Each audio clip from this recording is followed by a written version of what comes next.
আসসালামু আলাইকুম। Breaking news. এইমাত্র জাতীয় বিশ্ববিদ্যালয় কর্তৃপক্ষ ২০২৫ সালের অনার্স দ্বিতীয় বর্ষ পরীক্ষার ফরম পূরণের নোটিশ প্রকাশ করে দিয়েছে। তো চলো শিক্ষার্থী বন্ধুরা, জানুবিডির আজকের ক্লাসের মাধ্যমে এই নোটিশটি সম্পর্কে বিস্তারিত তথ্য জেনে নেওয়া যাক। তোমরা দেখতে পাচ্ছ আজ ২৯ জুন ২০২৫ সালের অনার্স দ্বিতীয় বর্ষ পরীক্ষার ফরম পূরণের বিজ্ঞপ্তি। বিজ্ঞপ্তিতে বলা হচ্ছে, সংশ্লিষ্ট সকলকে জানানো যাচ্ছে যে ২০২৩-২৪ শিক্ষাবর্ষের নিয়মিত ২০-২১, ২১-২২, ২২-২৩ শিক্ষাবর্ষের অনিয়মিত ও গ্রেড উন্নয়ন, তাছাড়া ১৮-১৯, ১৯-২০ শিক্ষাবর্ষের শুধুমাত্র প্রমোটেড শিক্ষার্থী যারা এফ গ্রেড প্রাপ্ত হয়েছে তারা এই ২০২৫ সালের অনার্স দ্বিতীয় বর্ষ পরীক্ষায় অংশগ্রহণ করতে পারবে। অনার্স দ্বিতীয় বর্ষ শিক্ষার্থীদের পরীক্ষার ফরম পূরণ সংক্রান্ত আবেদন ও সংশ্লিষ্ট কোর্সের ইনকোর্স নম্বর প্রদান সহ এই যে যাবতীয় কার্যক্রম অনলাইনে ৭ জুলাই তারিখ থেকে শুরু হবে।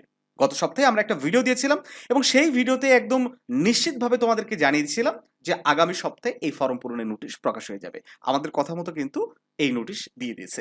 ঠিক একইভাবে তোমাদের পরীক্ষা যে সেপ্টেম্বর মাসে শুরু হবে, এটা অনেকেই তোমরা হাসি দিয়ে উড়িয়ে দিয়েছিলে। তো এই নোটিশটাই কিন্তু আবারও একবার তোমাদেরকে স্মরণ করে দিচ্ছে যে সেপ্টেম্বরেই তোমাদের পরীক্ষাটা হবে। দেখো, জুলাই মাসেই ফরম পূরণ শেষ, আগস্টে রুটিন দিবে, সেপ্টেম্বরে পরীক্ষা। এটা নিয়ে কোনো কনফিউশন নাই, ঠিক আছে?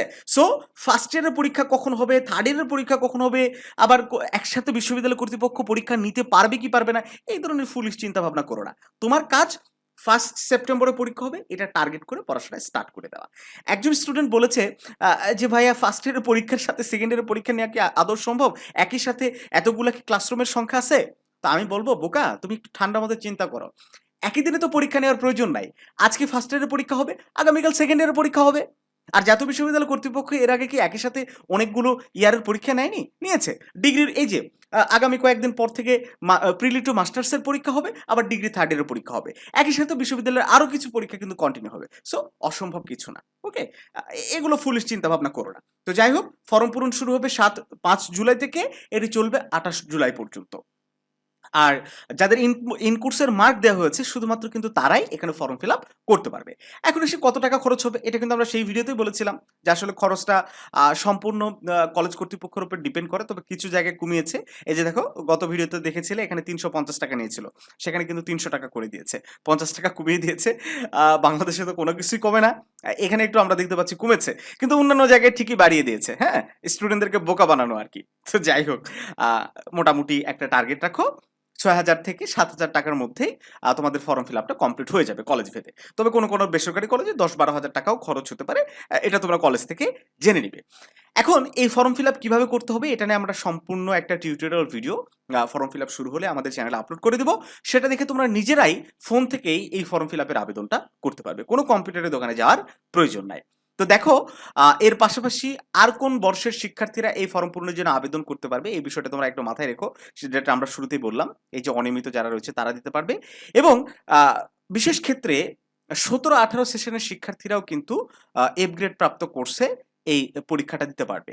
তাছাড়া এখানে একটা জরিমানার বিধান রাখা হয়েছে, ৫,০০০ টাকা জরিমানা। যারা ১৭-১৮ শিক্ষাবর্ষে এক বা একাধিক সাবজেক্টে যাদের ফেল আছে তাদের কিন্তু ৫,০০০ টাকা জরিমানা ফি দিতে হবে। ওকে, এই জরিমানাটা ফি কি, ৫,০০০ টাকা দেওয়ার পরে প্রতি সাবজেক্টের জন্য আবার যে ফিটা আসবে সেটা তোমাকে দিতে হবে। মানে ওই তোমার রেজিস্ট্রেশন কার্ড যে মেয়াদ বাড়ানোর একটা ব্যাপার আছে, ওইটা বাড়াতে হবে না। ৫,০০০ টাকা জরিমানা দিলেই তুমি ফর্ম ফিল আপের আবেদন করতে পারবে। এখন প্রশ্ন হতে পারে, ভাই আমি এক সাবজেক্টে ইমপ্রুভ দিব কিংবা ২ সাবজেক্টে ইমপ্রুভ দিব, সেক্ষেত্রে কত টাকা খরচ হবে? দেখো, এক সাবজেক্টের জন্য, প্রথম সাবজেক্টের জন্য তোমার ১৫০০ টাকা দিতে হবে। এই যে এখানে বলে দিয়েছে, দেখো এক্ষেত্রে পরীক্ষার্থী ফি মোট অতিরিক্ত ১৫০০ টাকা। ভালো করে বুঝবা। তুমি মনে করো একটা সাবজেক্টে ইমপ্রুভ দিবা, তার মানে শুরুতেই তোমাকে ১৫০০ টাকা দিতে হবে। আর একটা সাবজেক্টের জন্য ৩৫০ টাকা ফি কিংবা কেন্দ্র ফি, এর সাথে আরো ২০০-২৫০ টাকা যোগ হয়ে কিংবা ৩৫০ টাকা যোগ হয়ে ১৭০০-১৮০০ টাকা খরচ হতে পারে একটা সাবজেক্টের জন্য। ২টা সাবজেক্টের জন্য ২,০০০ থেকে ২১০০ টাকা খরচ হতে পারে। কলেজ থেকে অবশ্যই এই বিষয়গুলো তোমরা জেনে নিবে। তো যাই হোক, এইটুকু তো তোমরা নিশ্চিত হতে পেরেছো যে পরীক্ষাটা একদম টাইমলাইন অনুযায়ী হবে, কোনো তোমরা বাড়তি সময় পাবে না। এই জন্য এখন হিসেব করে দেখো যে আসলে মোট কতটুকু সময় তোমার হাতে আছে। আমাদের এই ফর্ম পূরণের নোটিশ প্রকাশ হয়ে যাওয়া মাত্রই আমরা একটা নতুন ব্যাচ আবার চালু করেছি, যেটার ক্লাস শুরু হবে আগামী জুলাই মাসের 10 তারিখ থেকে।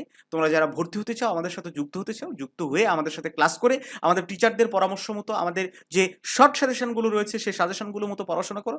আশা করছি খুব ভালো একটা প্রস্তুতি হবে। আর ভালো প্রস্তুতি মানেই কি? ভালো একটা পরীক্ষা, ভালো একটা রেজাল্ট। শিক্ষার্থী বন্ধুরা, আর যারা ফার্স্ট ইয়ার আমাদের সাথে ছিলে জানো যে আমাদের সাজেশন থেকে কতটা কমন করে। আমাদের সকল ডিপার্টমেন্টের সকল সাবজেক্টের একদম চূড়ান্ত শেষ মুহূর্তে সাজেশনগুলো কিন্তু আমরা রেডি করে ফেলেছি, কারণ আমরা জানতাম যে পরীক্ষা এবার তাড়াতাড়ি হবে, খুব বেশি সময় তোমরা পাবে না।